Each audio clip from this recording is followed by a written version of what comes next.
Hi there, this is Dr. Kristin Rodier from Student Success Services, aka the Writing Center, and I'm going to talk to you a little bit today about plagiarism.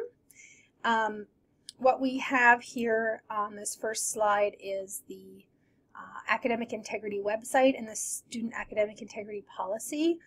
It's really important for you to understand that it's your responsibility as a student to learn these things. We provide materials, we provide education, we provide access to these policies, but you really need to learn them firsthand.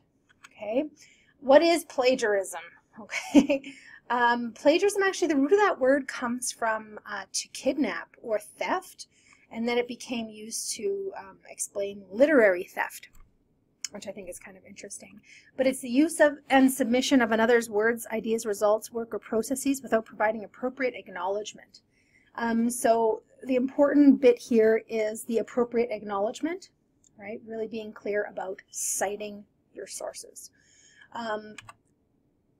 One way in which students really get tripped up with plagiarism is how to use other people's ideas in a way that isn't plagiarizing, right? We know how to quote maybe most of the time, but what about using other people's ideas? And that really boils down to learning to paraphrase properly. You can come see us at the Writing Center for that, or we have other resources on our streaming channel about paraphrasing. The big three forms of plagiarism are: one is the verbatim use of another person's words. So this is where you've actually sort of copied from something and you're using someone else's words. This is really hard to pass off as unintentional. You know, we all know how quotation marks work because of, you know, reading dialogue and quoting other people. So don't do it, avoid doing it, and if people make this mistake, often it's because they have not tracked things that they've been copy-pasting rogue a little bit. So keep track of where you're getting stuff from, and make sure you cite the use of the verbatim use of another person's words. Now, the near verbatim use of another person's words is also an issue. This is called a kind of patchwork paraphrase. So this is where you take a passage from a text and you kind of thesaurus it around and change a few words here and there, but the passage still maintains the grammar and the syntax and the words of the original. Now that is considered plagiarism even if you cite, because the expression of ideas is not your own. And we're going to talk about that in a minute. The last one is paraphrasing without attribution. So that's just using ideas of others and not citing them at all.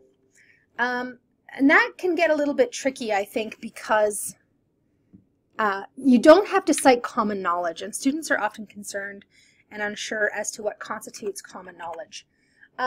So we have a few different ways of sussing out common knowledge. So if the information is widely known, undisputed, and easily verified, then it's considered sort of common knowledge. Edmonton is the capital of Alberta, stuff like that. Not controversial, factual, and or theoretical. Like if something is factual, usually there's a process of verification that you would need to cite, right? So 80% of Facebook users feel this way, cite, study, right? That the only way to find that out is that someone did a study. Or theoretical information shared by a specific group of people, such as a national, cultural, or professional group. So that's the idea of whether or not knowledge is common to a particular group, or if it's widely available or widely accessible or widely believed knowledge. Notice the difference between Ottawa as the capital of Canada, capital city of Canada, or Ottawa Community Immigrant Services supports more than 11,000 immigrants. That's the kind of thing that needs a citation, right? APA is common citation style used by McEwen students. Pretty much anybody here would be able to know that, or there's no sort of controversy there at all. Or APA citation style is used by more than 90,000 students a year. That's something that, you know, where did you find that out? How do you know that? Why is it 90,000? And so on. So let's just return to that second type of plagiarism to talk a little bit about why a patchwork paraphrase is still plagiarism. I'm going to move this up a little bit. So just take a peek at that middle column and how it relates to the one on the left.